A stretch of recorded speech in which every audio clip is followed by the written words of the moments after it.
Okay, I think we should be ready to start very soon. We've got a good number of attendees already. Nice to see a few familiar names and obviously some new names, which would be great. Obviously, the more the merrier that we can help out. 11:02, we'll crack on. So thank you everyone for joining this webinar this morning. A pleasure to have you all. The topic of today is how to save on your school's medical insurance premium. Obviously, we know that a lot of schools at the moment are beginning their market review with the term ending and obviously the term restarting in September. My name is Anushi Askapur. I've been in the industry for 5 years. And I'm joined with my managing director, Damien Walsh, who has been in the industry over 15 years, sorry. So he's a true specialist in the industry with a vast level of experience, specifically as well in the school industries. We are both certified insurance advisors working with AES Middle East insurance brokers. And we actually already insure quite a large number of schools, such as Jumeirah English Speaking School, Dubai English Speaking School and College, Jebel Ali School, Sharjah School, and a few more. So it's fair to say that we have a vast level of experience specifically in the school industry. So our hope today is to share some insights, some knowledge, and some experiences from our side, Damien and myself, in order to target the topic of how to reduce your premiums specifically for the schools. Before we dive into it, just some house rules. As I'm sure everyone knows, we've been on these webinars long enough because of COVID. If you can mute your microphones, please. The session will be 45 minutes long. 30 minutes of it will be myself and Damien talking on the topic. If you have any questions, we will be doing 15 minutes questions at the end. You can write the questions in the question and answers box or the chat box. I will be keeping track of those and we will answer them as much as we can at the end. If we're not able to answer them all, please don't worry. We will obviously be available via LinkedIn. You can reach out to us afterwards and we can help you however we can. We're always happy to assist. So diving into it, I'd just like to also highlight Damien and I did not plan our outfits. Coincidentally, it does look like we're wearing school uniforms, but I thought that was perfectly fitting for the topic of the day. So Damien, I'd like to start with asking you, from your experience with obviously many schools, any insights or methods or the particular top methods that you see in saving premiums for the schools? Firstly, thank you, Anushi, for the introduction. Yes, no, we are not wearing school uniforms, but it is probably apt that we are in the same color code. You have made me out to sound like a dinosaur, being 15 or 17 years within the industry. I am led to believe that 50 is the new 30. So I'm going to run with that. 15 years within the industry does give us an awful lot of experience. And what we wanted to do today is to actually share the information that we have had with the schools so that we can actually help you, the educational sector, to actually try and reduce premiums. This webinar is all about you. It's about your information.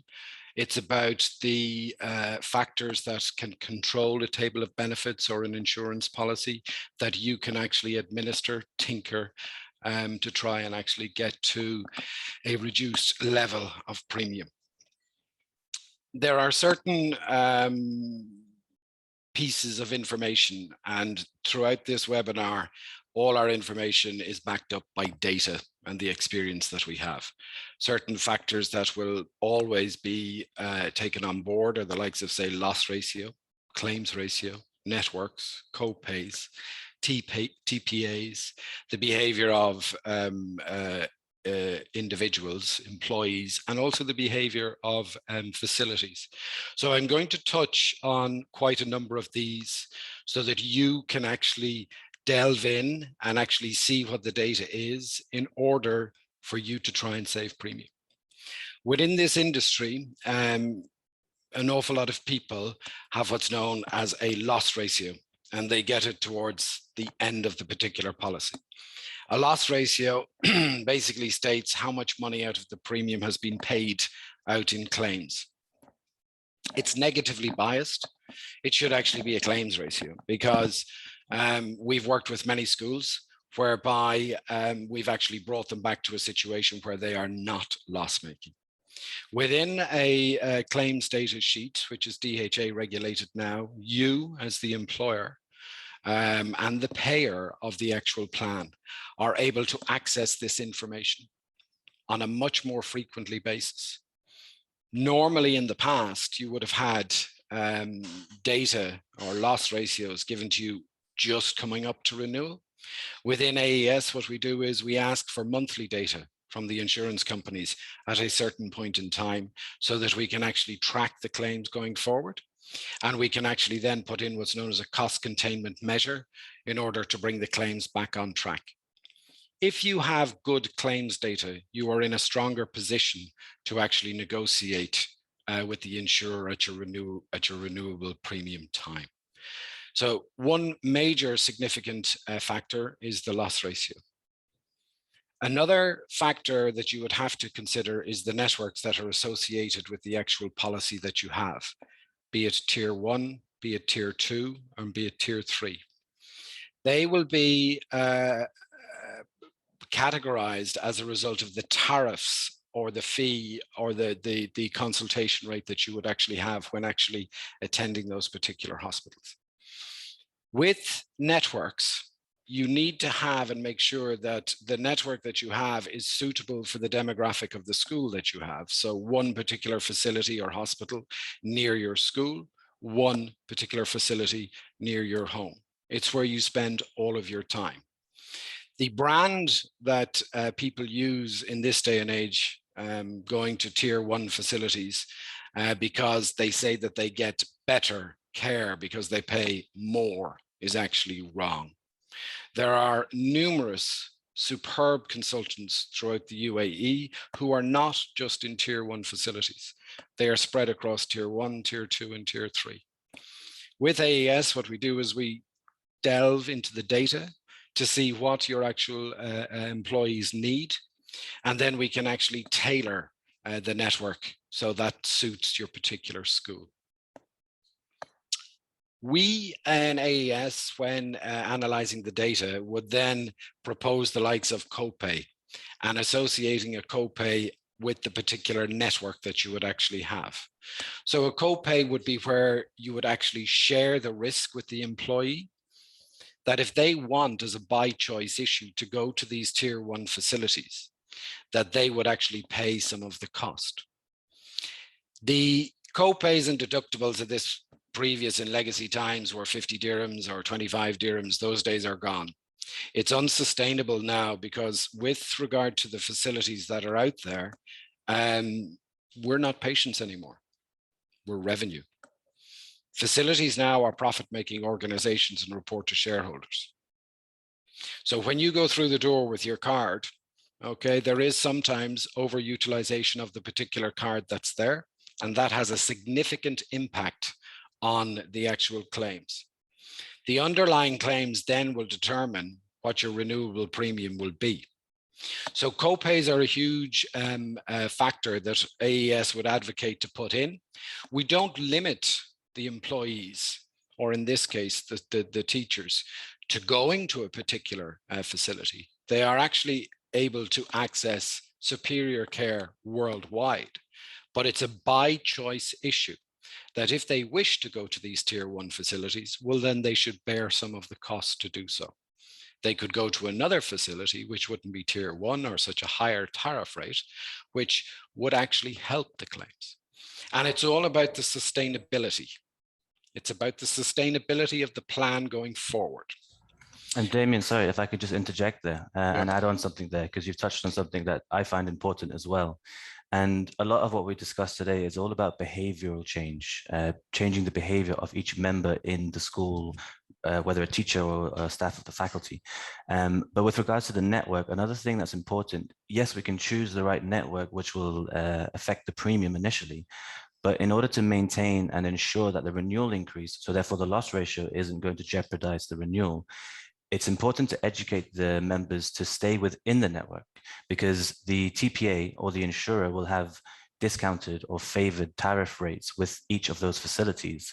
So the member actually staying in the network means a more cost-effective utilization for whatever treatment it may be. Whereas if they were to go out of the network, they would be paying the normal walk-in rates at the facility. And I will agree with you also with the co-insurance. It's definitely also a key cost containment strategy that we can do. And again, in putting certain co-insurances on certain facilities, it kind of facilitates that behavioral change that we're trying to target. And Anushi, that is a huge point that you've actually mentioned. It's the behavioral change, not only of the employees, which in this case are the teachers, but also the facilities that are there. The days of the expat big packages are gone. With regard to the pandemic, which hit three huge particular sectors, which would be the airline industry, the tourism industry, and the educational sector. The sustainability of a particular plan is called in question now because of the behavior that's there. People must change. And you give them the by choice issue to change. I'll give you one very quick example of a school that we particularly worked with, whereby there was one hospital very, very close to the school with out of copay. We delved into the claims data and saw that the footfall to that particular school was enormously high. So what we did was we put a copay on that particular school, and be it 10% or 20% up to a maximum, so that you don't penalize them, but you just give it that it's a by choice issue, that if they want to use it. Within a period of 9 months, we saw 50% of the footfall move away from that facility to another tariff 2 hospital, which was 8 miles away from the particular school. That 50% reduction, right, works back through the outpatient spend, right? And most outpatient spends on a plan should be somewhere between 60% of the total claim should be outpatient and 40% should be inpatient. If you have a 50% saving on that 60%, you have a significant impact on your renewable premium. So by just putting in copays and actually getting to the data and discussing your data, and it is your data, it's your policy, it's your premium, it's your claims, you should have the information and be able to make those decisions very, very quickly, so that you can actually have the plan. And if something goes off track, that you can actually put something in place and bring it back on track. I'm a huge advocate of copays. Huge advocate of copays to maintain the sustainability within this market, because this is a private market. And as I've said, you and I and everybody else, all the teachers and everybody else who access these facilities, are not patients. They are now becoming revenue, and that is objectively wrong. And Damien, just before we touch on that with the patients, not revenue, which is obviously a key topic, just wanted to specify, you've mentioned copays, obviously, which are a very, very helpful and useful way to cost contain on the facilities. But it's also an option where we can introduce a copay or co-insurance on outpatient treatment specifically. Yes. So obviously, as we've mentioned, it's all about you. We, understand what your specific requirements are. So we understand which actual copay is most suitable or feasible for your members, whether it's 10%, 20%, or we can even do either of those with a cap of a maximum of 50 dirhams or 100 dirhams. Because again, that, as well as a specific copay on specific facilities, is a very, very useful premium reduction method that we've seen. And as you mentioned in your example, we've had experiences where statistics show immediate almost improvement yes, with those copays. But you've now touched on the issue which I always feel close to my heart, because where a lot of facilities here see us as revenue, not patients. So we tell a lot of our members, you need to ask the question why. Could you elaborate on that, Damien? Yeah, you need to ask the question why when you go to a particular facility. Why am I going to have an ultrasound? Why am I going to have the labs? Why am I going to have all other diagnostics that are there? The insurance companies see the particular card that you would have, and they, in some cases, they overutilize the card. It leads me on to another part which has a significant impact as a result of the pandemic, and that would be virtual consultations. So we today are having a webinar over Teams or Zoom or whatever medium that's actually there. 3-4 years ago, virtual consultations were not the norm. Whereas today, and your younger generation, as you've already stated when you introduced me, you would be more of a supporter of this and you embrace technology far, far quicker. Virtual consultations have developed at an enormous rate at this point in time. Today, you can have a virtual consultation with a particular consultant, as we're having now. He can diagnose you and you can have your prescribed drugs delivered to your house. What does that do? That actually cuts out all the other ancillaries, right? So triage has happened between you and I as a consultant. You've diagnosed the problem, be it a headache or a stomach upset or whatever it may be. You've prescribed ibuprofen or Panadol or whatever it may be, and it's delivered to my house. The situation is now closed out and the fee is 500 or 400 or whatever the tariff rate may be. There is no labs. There is no diagnostics. Why? Because they didn't need to be done. Now, that's not to say that there are situations whereby they don't need to be done, but they should be done in the future. But you could come back at another time and say that that has not sorted out the issue. So I now need to go and see you and we will have our bloods done.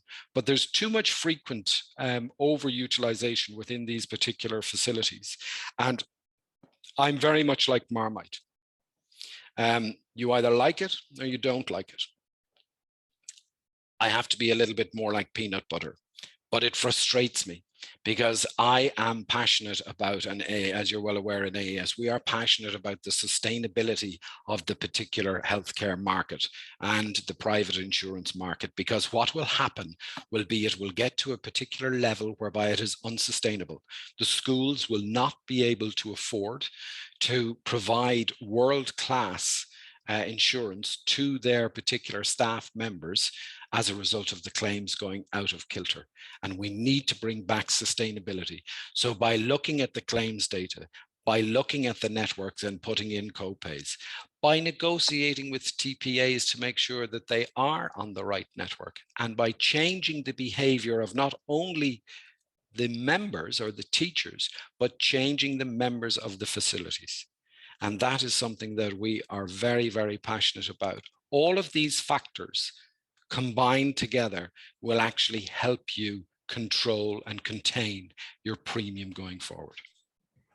Completely agree with you there, Damien. And you took the words out of my mouth that it is an attempt for behavioral change towards the members, but obviously also hopefully towards the facilities. Here at AES, one of our missions is positive change. That's within the industry. So hopefully we can reach to the facility as well as the members. Also, I wanted to mention you touched on the telemedicine, which we're very, very proactive on. And even though younger generation like myself, you say might be more adapted to it, the applications that they have and the interfaces that they have are so user-friendly and easy to use that even an experienced gentleman like yourself would find it very, very, very straightforward and very, very simple. And there's so many options. Even if you don't want it to be a video teleconversation, you can just do a simple phone call. So there are plenty of options there. The benefits of the telemedicine as well, for the member in particular, saving time, saving money. There's no co-insurance. For the actual policy itself, the loss ratio, there's no, again, they have the discounted tariffs. So there's just so many benefits within the telemedicines, which is why we try and ensure for all of our schools and clients that there's a telemedicine in place. Another alternative to telemedicine is if you do go to a facility, is another thing we ensure is that second medical opinion will be available. That means obviously you can go and see a consultant or a doctor, whatever it may be. If they say, okay, we need to give you an MRI, ultrasound, X-ray, you're a bit like, whoa, hold on, why? You can go to another facility or another doctor and get that second medical opinion at no co-insurance and at a free price. But that, as well as the telemedicine, are very, very, very useful cost containment methods that we use a lot. Just to back up again on that, Anushi, virtual consultations and telemedicine is where this market will actually go. Okay, we've seen dramatic results in a very, very short space of time when we've actually used it. We've put it on particular plans whereby we've imposed a copay as a result to try and keep the sustainability on a particular plan. But yet what we've done is we've said, if you would go to a consult, albeit virtually, first, right? And then if you need to follow on to a particular facility, you don't have the copay. So it comes as a gatekeeper model again. So what we do is we drive people to virtual consultations, so that you don't have the ancillaries, you protect the particular plan. However, if you then need to go to a particular facility after that, as a result of the behavioral change, right, and looking after the claims and looking after the school, well, then you are not penalized for going to a tier 1 facility. And we've seen huge impact in that. So I believe this is where the market will go. We can see it now today with the pandemic and everything else. Everything is being delivered. This market is very, very fast. It's very, very complex. We have to make it a lot more simpler. The advancement in technology is going to really change this market. I can foresee that in the foreseeable future. Completely agree with you, Damien. And the telemedicine is very, very more, prominent here in the COVID situation, because obviously people being, stuck in home due to lockdown or a bit more cautious about going to facilities. So it's definitely a great attribute to any insurance policy that we place. And to close this out, sorry to cut across, I can talk for hours and hours on medical. We are passionate about it. You have to control me, Anushi, with regard to when I speak, because this is scheduled for 45 minutes. I could speak for a week, as you're well aware. Just lastly, to close up on that, as you did say, I am of the elder generation. Yes, I am. If I can book a Ryanair flight or an Emirates flight online, the applications now that the TPAs have put in place and the insurers have put in place are so easy. They have spent an awful lot of money. They see where it is going as well. And if I can book a flight, I can actually use the telemedicine and the applications that are there. It's all about change, and we have to change, okay? The only person who doesn't like change is a baby, right? It's the only person. Agreed again. Thank you, Damien. One other thing I've mentioned, we've touched on a few methods in order to obviously reduce the premiums and also to avoid a significant increase on the renewal. One thing that I've noticed, myself being born and raised here in Dubai, I went to Jebel Ali English speaking school, primary school, and then Dubai College. And without trying to show my age, back then there was only Jumeirah English speaking school and Dubai English speaking school for British curriculum. And then there was only Dubai College and English College at the time. Nowadays, I can't even keep up with the number of schools there are. Every time I'm driving down the road, there's a new one popping up. So I see, and in our experience, you'll agree with me, Damien, that the health insurance policy or insurance on a whole becomes quite a significant characteristic of the employee benefits package. So for these schools, in order for them to obtain or even retain the tier 1 teachers or staff in their schools, it's quite a key aspect for this policy to be comprehensive to a level to maintain them. Now, a way that they do that I've seen is with what we call riders. Riders being things such as dental, optical, wellness, alternative medicines, maternity, which all come at a cost, of course. And the problem with certain riders, like dental, is that as soon as a member sees that they have the limit, they will use it, even though if they may not need it. So I'll ask you, Damien, how do you feel the importance of riders are, and any methods in order to regulate or to kind of maintain them in the idea of saving the premiums? You've touched on an awful lot in that 30 seconds there, Anushi. The first part that I'd like to get to is the retention of the high caliber teachers, okay, with the competition that's in the market. We're not here to slash a plan. We're here to work with the schools to actually help them develop and retain that talent. But we have to do it at a right level. Okay, and the first factor that I said that has to be done is the behavioral issue. And then with advances with technology, that can also have certain impacts. But we're not here to slash plans. We're not here to make it down to transactional plans. We're here to work with the schools to bring it to a sustainable level whereby you would be able to negotiate on these riders. So you did mention the likes of optical and dental and maternity. Yes, they will always be used. Okay, they are the rich parts of the plan. Okay, the maternity issue is something that I feel quite strongly about because I've had an awful lot of calls. I had one call recently whereby a particular member complained because she didn't like the view in the room of the particular facility where she was having her baby. I had to remind her that it was actually a hospital and not a hotel. Okay, so the level of entitlement with regard to it has gone a little bit too far. Okay, there should be a certain level to have a baby in a particular facility, and be it tier 1, a natural birth somewhere around the region of 14 to 15, 16, 17,000 dirhams, that type of money is the right level to have a baby. If there are complications, of course, under DHA, it's paid in full, so you don't need to worry about that. I do have issues whereby people come to me and they say, my room was not well, my menu wasn't great. Those are things that I would have a problem with. And I believe that there should be elements of copay put on maternity, especially in the SME and corporate sectors, because they're not the ones having the baby. It's the parents.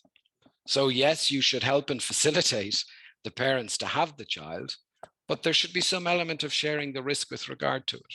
So if you want to stay in the Dorchester and have your baby in the Dorchester and have salmon mornay and everything else, and that's fine, well, then the employer should pay up to the certain limit that it would be, and everything else after that would be done on a copay. So you're giving the by choice issue that's there. So that's one area whereby you can actually control, and maternity is a huge cost factor on any plan. You've mentioned the likes of dental. Dental is another rider. Whereby if it's on a particular plan, you will be assured that all of the dental limits will be exhausted and expired. I have been in schools, I've been in canteens, I've been in places, and I've heard people talk and say, oh, you better use your dental before our policy expires. Well, obviously, you didn't need to use your dental. You don't need to have a smile like Simon Cowell, right? Scaling and polishing, right, once a year is sufficient. And then a certain level of, be it routine or major or orthodontic, whatever the policy actually entails, well, then you use it if you need it. But this behavior of having to use it because it will expire, right, is a nonsense for me. The other element I've seen is eye tests. So another rider. People should have an eye test once a year, definitely. They don't need to have Ray-Ban sunglasses or Gucci frames. So it's the level of the overutilization that's on it, and riders will always be used. But if we can change the behavior and look at the data that's there, right? Well, then if dental needs to come off this year, or if maternity needs to be lowered in order to save the premium, and the good behavior comes back, and it doesn't become a loss ratio, but it becomes a claims ratio, whereby you're now running at 75% or 80% or whatever it may be in terms of the claims versus the premium. Well, then you can add back these and you reward good behavior. You penalize bad behavior. And I don't mean to sound like a kind of a school teacher or dictating. And that's why I say I come back to the Marmite situation. Yes, I would be very direct.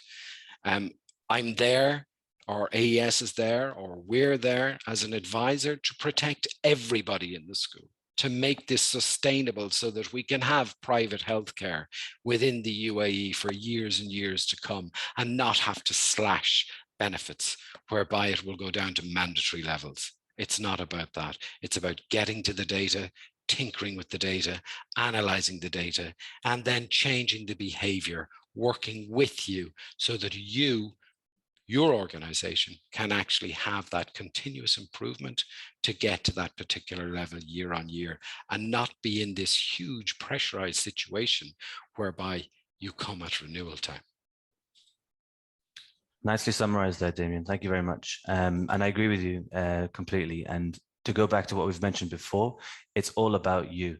So we will obviously sit with your team and, analyze the data, get your specific requirements and specific needs, and make sure that the plan that is in place is suitable and feasible for the requirements that you have, whether that means choosing a tier 2 network, applying a co-insurance, applying co-insurance on OP, or even putting co-insurances on any of the riders or not including them at all.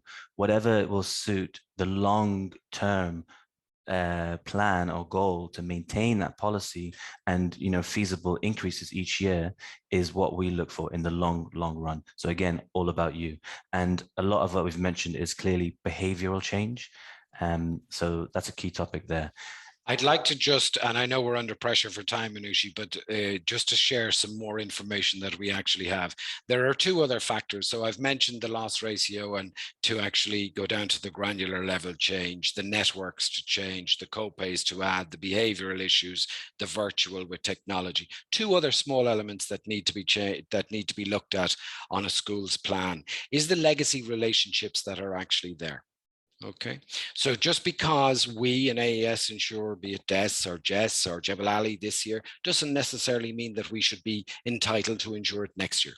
Okay, legacy relationships should be taken out of it, and it should be done on an objective basis. Okay, so we would ask for the data at 7, 8, 9 months, right? The plan is 365 days a year. Right, that is when you give all the information and you advise then upon renewal. Because you've done a good job last year, right, doesn't necessarily mean that you should have it next year. So we have certain forms that must be done, and the other part would be a comprehensive market review, so that a policy changes every year. People die, people give birth, people have conditions that are closed out. So you have to analyze the data. And this has to be done every single year to ensure that the plan that you have for your teachers is the right plan. And we at AES happen to do that very well. The last point I want to say is with regard to the schools, and we've done it before, you are in a unique position whereby renewal dates are roughly similar, be it August or be it September. We've had situations whereby we've had schools which are very, very good claims data. We've had situations where schools are very, very bad claims data. And what we've actually gone is we've gone to the insurers, and we would have very good relationships with the insurers because they know, and the TPAs know, that we are objectively faced. We need to ensure that the insurance company makes money. We need to make sure that the TPA makes money. And we need to ensure that the school makes money. Okay, but not at exponential levels, at sustainable levels. So we've actually gone and we've combined schools together, whereby the data for one school doesn't affect the other data, but you combine the plans of 2 schools or 3 schools and make them, whereby you go to the insurer and you say, these are 4 schools. 2 of them are very, very good claims data. 1 of them is all right. 1 of them is bad. But we in AES will go in, put in a wellness proposition, an educational proposition, a behavioral proposition, and change that to get to the right level where it will be. And then the insurer is happy, the TPA is happy, and at the end of the day, the school is happy. So these are things that we would be very innovative at. And you think outside the box all the time. And that's what we do. We try to think outside of the box to make sure that we have the right information and data for the particular educational sector that's there. Thank you, Damien. And I think it's evident and it's clear with the schools that we've mentioned that we already ensure how our process and our structure actually works and is successful in maintaining their premiums and long-term kind of policies with insurers.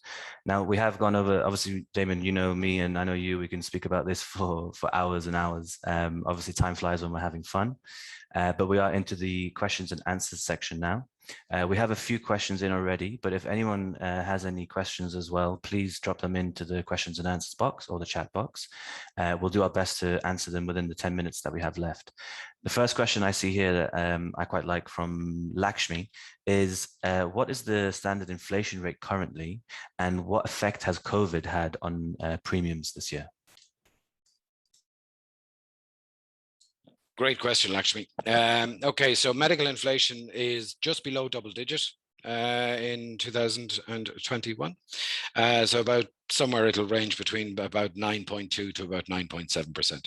Previously, it had been double digit, 11% and 12%. If it was a government, it would be overthrown. Okay, inflation rates throughout the world, 0.5%, 1%, 2%. These high levels are completely and utterly unsustainable. And it backs back to what I have actually said with regard to the facilities that are there. They are profit-making organizations, and they need to make profit to report to their shareholders.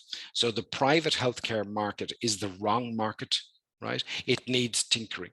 Yes, they do need to make money, right? And we don't condone that. And yes, the TPAs need to make money, but the ever increasing exponential year on year of 8 and 10 and 9 and 12% is completely and utterly unsustainable. And that's why we need to change the behaviors. So that's the first point. The second point, has COVID had an impact on bringing down the inflation rates? Yes, it has. COVID has kept people indoors a lot more. The government has also, throughout the region, the GCC, has also imposed restrictions on having elective procedures, which means that you can't actually go and have that knee done that you needed or that you wanted to get done during the summer. So there were periods of time during the year whereby only emergency treatments were actually being undertaken. So that would have had a impact on the claims across the people. I do believe that it will come back. Underwriters are stating now when they come to renewal, they're going to put 1 or 2 percentage points on it as a result of COVID, because COVID is on the way and it's going to have an impact. COVID is here, it's happened. So we challenge that.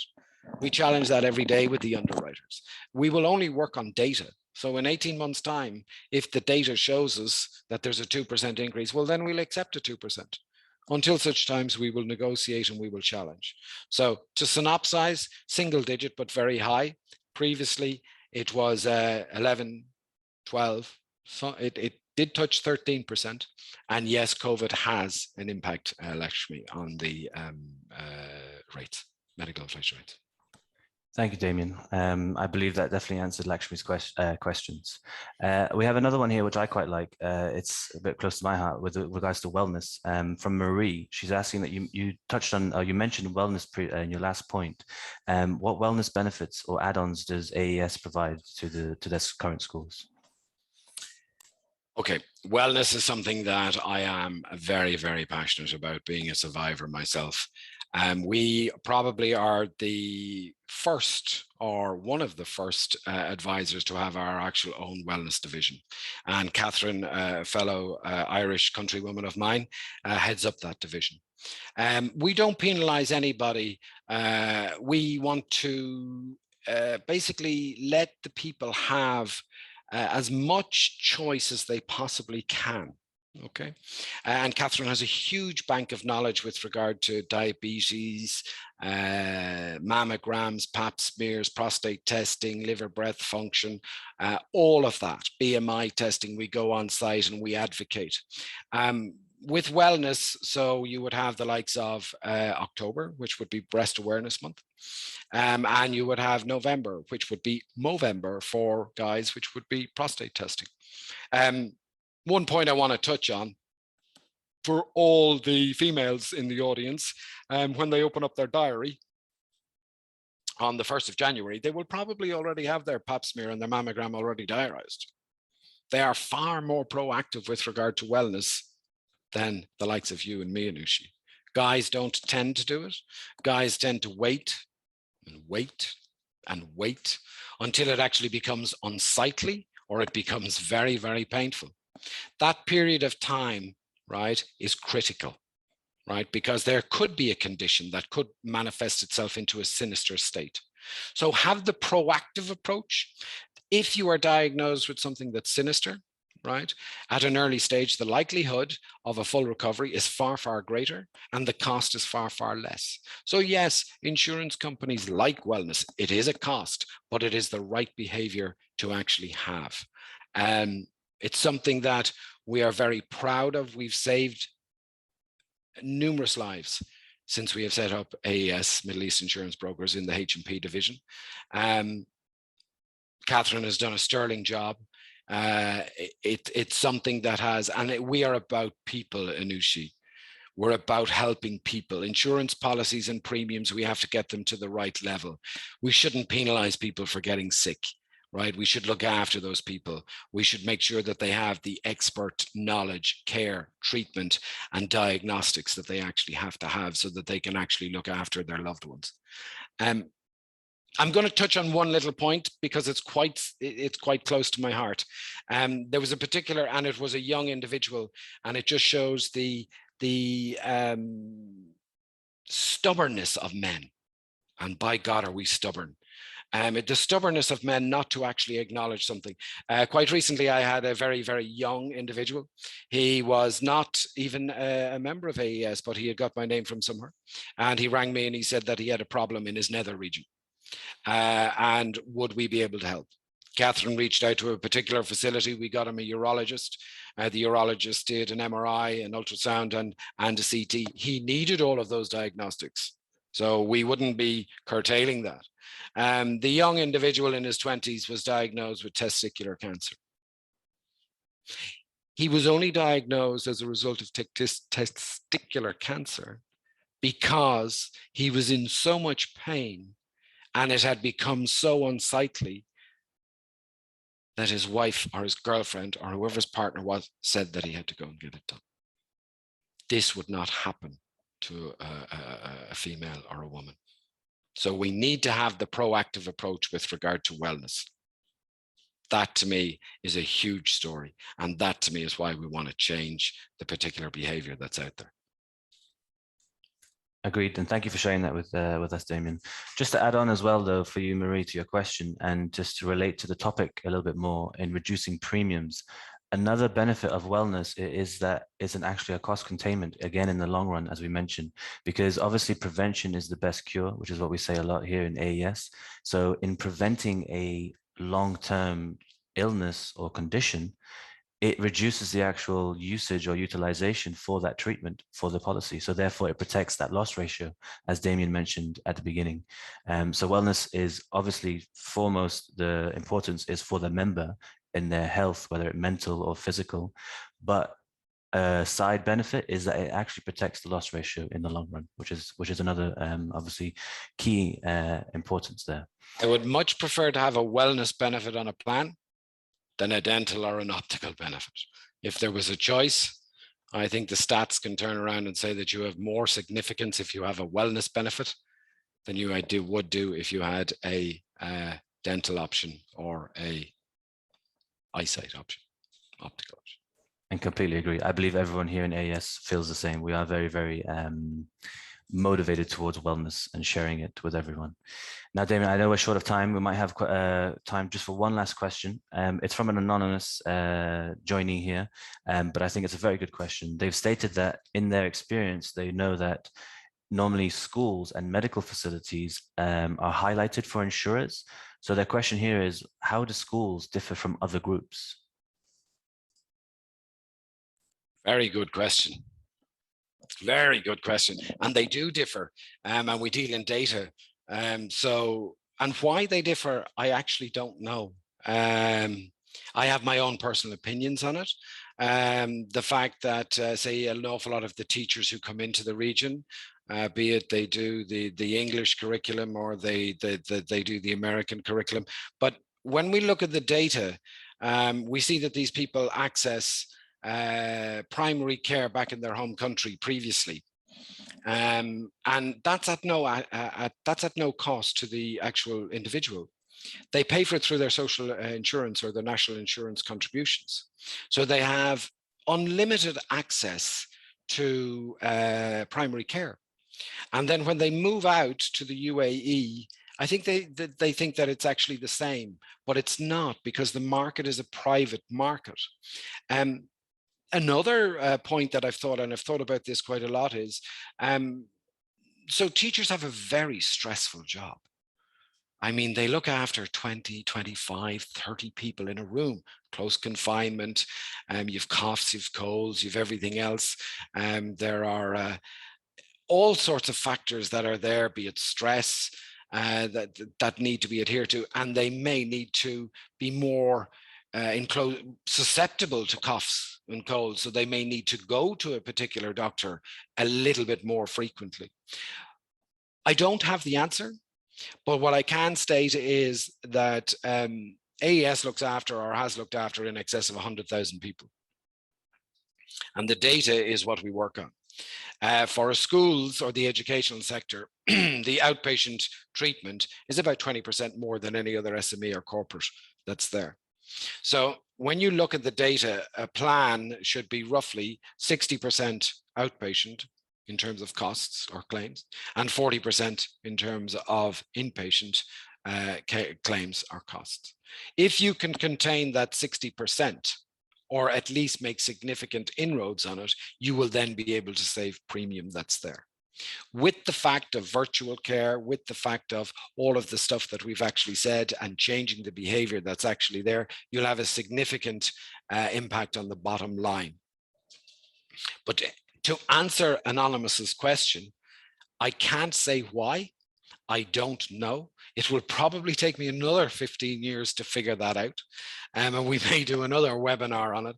But what I can say is that the data shows us that there is a higher utilization within that sector than there are within other sectors. And it's your information, and we must give that and our advice to you on how to correct that. Thank you, Damien. I look forward to the webinar in another 15 years. Apologies, we've gone slightly over time. Obviously, I hope we've touched on quite a few topics and methods with regards to reducing the school's premium. If anyone, I've missed their questions, or if you have any questions you'd like to ask us directly, please feel free to contact either myself or Damien. Our LinkedIn links are there on the connection webinar that we had sent out. So thank you everyone who has joined. I again hope that it was helpful, and thank you also to Damien for your insights and your time, Damien.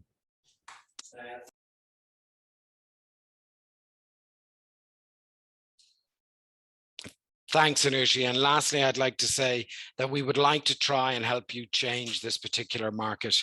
If we haven't answered any of your questions, please reach out to us.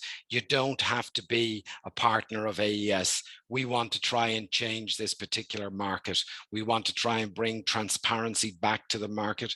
We want to share our knowledge that we actually have and make this particular market a sustainable market that everybody can enjoy the rich benefits of the plan that you provide to your teachers. I'd like to just sum up and say, thank you very much for your time. I hope it has been informative, and be safe.